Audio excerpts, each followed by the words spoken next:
En 2008, cuando el Congreso revisó el marco constitucional para tanto el proceso penal como el combate a la delincuencia organizada, estableció dos sistemas paralelos, uno basado en la transparencia, que es el de juicios orales que apenas está entrando en vigor, y otro basado en mayor discrecionalidad de las autoridades. Ahí es donde se incluyó el arraigo y muchas otras restricciones a los derechos fundamentales. En medio de esa bifurcación, en la cual teníamos un derecho penal ordinario y un derecho penal para delincuencia organizada, se estableció una reforma en el artículo 21 constitucional de suma importancia. Ahí se dijo explícitamente que la seguridad pública tenía que estar a cargo exclusivamente de órganos civiles. O sea, las Fuerzas Armadas ya no pueden realizar labores de seguridad pública conforme lo dice nuestra Constitución, ni siquiera auxiliarmente a partir del año 2008. El problema es que el presidente Calderón ignoró ese mandato constitucional y lo mismo ha hecho el presidente Peña. Han mantenido a las Fuerzas Armadas realizando labores de seguridad pública con catastróficos resultados, tanto en términos de seguridad como en términos de violaciones a los derechos humanos. Hoy en día, tras el reclamo del general secretario sobre la necesidad de un marco para que las Fuerzas Armadas hagan lo que llevan haciendo 10 años, el Congreso pretende, con la etiqueta de seguridad interior, hacer como que le está dando un marco jurídico sólido a las Fuerzas Armadas en estas labores de seguridad pública. El problema es que las labores que hacen son de seguridad pública, les llamen de seguridad interior o les pongan la etiqueta que les pongan. Lo que están pretendiendo hacer a la hora de usar la etiqueta de seguridad interior es darle la vuelta a la Constitución, ignorar el mandato del artículo 21 constitucional que dice que la seguridad pública debe ser exclusivamente una función de los cuerpos civiles. Esto es muy peligroso, porque entonces con el juego de las etiquetas lo que estamos haciendo es sentando un precedente para darle la vuelta a la Constitución. Es peligroso porque, por una parte, demerita los mandatos constitucionales expresos y confirma la idea de que la ley no cuenta en este país y que los políticos y la política es lo que deciden que es lo que sucede, no el derecho. Eso es grave para la construcción de un Estado de Derecho en largo plazo. Pero es también peligroso porque los resultados de lo que pretenden legislar ya los conocemos. No se trata de una política pública nueva sobre la que vayamos a experimentar. Llevamos 10 años con la seguridad pública militarizada en una buena parte del país. Durante esos 10 años, ni las Fuerzas Armadas ni el Ejecutivo Federal han rendido cuentas claras. No le rinden cuentas claras ni al Congreso ni a la ciudadanía, es más, ni siquiera a la Secretaría de Hacienda de cómo se ejerce ese gasto en seguridad pública que es cada vez más grande. En vez de construir policías, en vez de invertir nuestros recursos en construir mejores policías, hemos invertido recursos en acrecentar nuestras Fuerzas Armadas.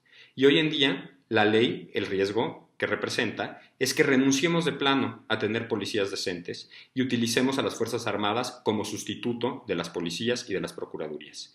Eso es delicado porque las Fuerzas Armadas no están entrenadas para hacer labores de policía, no tienen por qué cargar con la responsabilidad de la seguridad pública, no tienen por qué cargar con el desgaste institucional que eso implica. Es imposible pedirle a las Fuerzas Armadas que realicen labores que tendrían que hacer policías en cada ciudad, en cada municipio.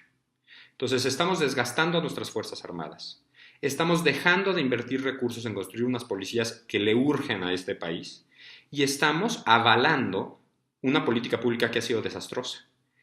Hoy en día sabemos, gracias a la información que se ha podido obtener y los análisis estadísticos serios que hemos construido en el CIDE, que el movilizar a las Fuerzas Armadas, a las fuerzas federales en los operativos conjuntos, ha provocado el incremento en homicidios. O sea, ya estamos hablando de un fenómeno de causalidad entre el despliegue de los operativos conjuntos y el crecimiento de los homicidios a nivel municipal. Esto es muy delicado. La política no nos ha dado mayor seguridad. Lo que sí nos ha dado es mayor tortura. Se han normalizado las prácticas como los toques eléctricos, como la asfixia, otras prácticas de maltrato a las personas que se detienen. Cada vez hay menos averiguaciones previas a pesar de que hay más homicidios. Cada vez hay menos credibilidad y más desgaste de nuestras instituciones. Lo que pretenden hoy en día al darle la vuelta a la Constitución, reetiquetando las funciones de seguridad pública que realizan las Fuerzas Armadas y llamándoles seguridad interior, es un engaño. Y además es un engaño que nos va a salir aún más costoso de lo que ya nos ha costado 10 años de guerra que no nos han dado mayor seguridad y sí nos han dado mayor violencia, mayor abuso y mayor desconfianza en nuestras instituciones. Es muy delicado lo que está a punto de decidirse, no porque no esté sucediendo y no porque no haya sucedido. Esto es lo que ha sucedido durante los últimos 10 años y es lo que está sucediendo hoy en día en el país. Es delicado porque implica la renuncia del gobierno civil a cumplir su tarea fundamental y la entrega de una función que la Constitución nos dice que debe de estar a cargo de un mando civil a las Fuerzas Armadas.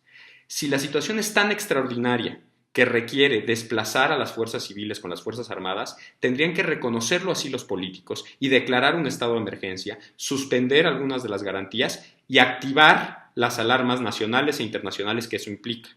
Los políticos hoy quieren ahorrarse el costo político de declarar una emergencia, pero tener las herramientas para poder usar la fuerza en forma indiscriminada contra la población. Porque hay que decirlo, el problema no está en si se regula o no se regula. Tenemos que buscar una solución. El problema está en cómo pretenden regularlo.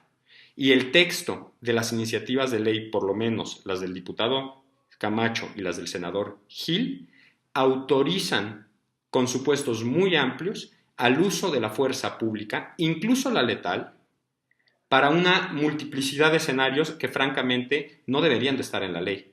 Textualmente, las leyes dicen que se puede utilizar la fuerza contra la resistencia no agresiva. Este es un riesgo real, tangible y explícito de que se utilice a la fuerza pública no para contener a la delincuencia, sino para reprimir la protesta social. Estamos a punto de construir un marco legal para un Estado realmente represivo. Y eso debe de preocuparnos a todas y a todos.